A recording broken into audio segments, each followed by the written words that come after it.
तो दोस्त finally Realme UI 7.0 का बेटा अपडेट आ चुका है और मैं Realme P1 में इसे पिछले 10 दिन से डेली यूज कर रहा हूँ। शॉर्ट में बताऊं तो ये UI बहुत ही स्मूथ है, काफी चीजें बेटर हुई हैं, लेकिन जो प्रीमियम फीचर्स हम एक्सपेक्ट कर रहे थे वो यहाँ नहीं मिलने वाले हैं। अब सीधे मैं स्क्रीन पे दिखा के बताता हूँ एग्जैक्टली क्या फीचर मिलता है और क्या मिसिंग है। सबसे पहले यहाँ होम स्क्रीन में ही देखो, कोई भी एप्लीकेशन की आइकन को हम किसी भी साइज में रिसाइज कर सकते हैं, जो कि देखने में बहुत ही सुंदर लगता है। अगर आपको कस्टमाइजेशन करना पसंद है तो आपको ये बहुत अच्छा लगेगा। इसके बाद डायरेक्ट एप्लीकेशन को हाइड करना या लॉक करना, यानी कि यहाँ होम स्क्रीन से या ऐप ड्रॉअर से किसी भी एप्लीकेशन की आइकन को टच एंड होल्ड करके उसको छुपा सकते हैं या फिर लॉक लगा सकते हैं। पहले सेटिंग के अंदर, सिक्योरिटी सेटिंग के अंदर जाना पड़ता था, लेकिन Realme UI 7 में अब डायरेक्टली होम स्क्रीन से ही हो जाता है। इसके बाद एक फ्रॉस्टेड ग्लास स्टाइल यानी कि आईफोन स्टाइल की एक सेटिंग देखते हैं। होम स्क्रीन से पिंच करो, आपको होम स्क्रीन सेटिंग मिल जाएगा, इसमें जाना है और नीचे फ्रॉस्टेड ग्लास इफेक्ट मिल जाएगा। इसके अंदर आपको दो ऑप्शन दिखेगा, एक है होम स्क्रीन बार बैकग्राउंड यानी कि डॉक बार ग्लास इफेक्ट और एक है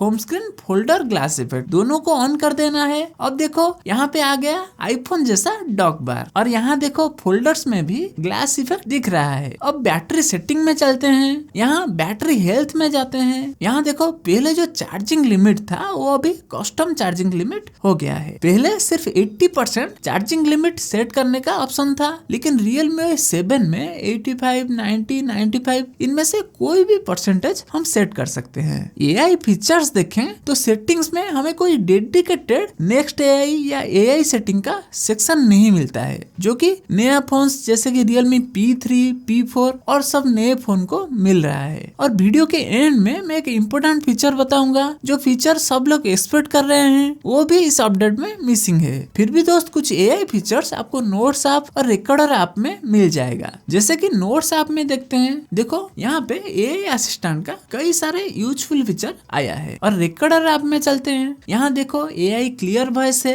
और नीचे ट्रांसक्राइब ऑप्शन जैसा कुछ नया AI फीचर्स दिया गया है। अभी कुछ कस्टमाइजेशन फीचर्स देखने के लिए सेटिंग्स में home screen, lock screen and style का जो सेटिंग है उसमें जाते हैं। यहाँ ऑल फ्लॉक्स थीम में जाएंगे तो देखो बहुत सारे फ्लॉक्स थीम मिल जाएंगे, जो कि Realme UI 7 का मेन अट्रैक्शन है। इसको हम हमारे हिसाब से थोड़ा बहुत कस्टमाइज भी कर सकते हैं, जो कि देखने में बहुत सुंदर और मॉडर्न लगता है। इसके बाद आइकन्स में जाते हैं, यहाँ दो नए आइकन पैक हमें देखने को मिलता है, एक है ट्रांसपेरेंट और एक है फ्लॉक्स। ये आइकन्स में भी हम कुछ कस्टमाइजेशन कर सकते हैं, जो कि देखने में बहुत सुंदर लगता है। आइकन्स के बाद फॉन्ट्स में भी एक नया फॉन्ट दिया गया है, जो कि है रियल सेरिफ, जो कि देखने में ठीक ठाक ही लगता है। शायद आपको पसंद आ जाए। मैं तो ये Realme Sans वाला जो फॉन्ट है उसको ही यूज करता हूँ। अब ऊपर लेफ्ट से स्वाइप डाउन करते हैं तो हमें एक नया स्टैक्ड स्टाइल में नोटिफिकेशन देखने को मिलता है, जो कि Realme UI 7.0 का मेरा सबसे फेवरेट रीडिजाइन है। देखो नोटिफिकेशन को स्क्रॉल करने से कैसे स्टैक होके रह रहा है और इसका एनिमेशन भी बहुत स्मूथ है। ये डेली यूज में बढ़िया फील होगा। और यहाँ क्विक सेटिंग में जाते हैं तो क्विक सेटिंग का जो टॉगल्स है वो मल्टीपल कलर में दिख रहा है, जो कि पहले सिर्फ एक ही कलर में दिखता था। इसको हम चेंज करके सिस्टम कलर पे भी सेट कर सकते हैं। क्विक सेटिंग के टॉगल्स को अब बढ़िया तरीके से कस्टमाइज भी कर सकते हैं। जैसे कि अगर आप इस रिंग टॉगल को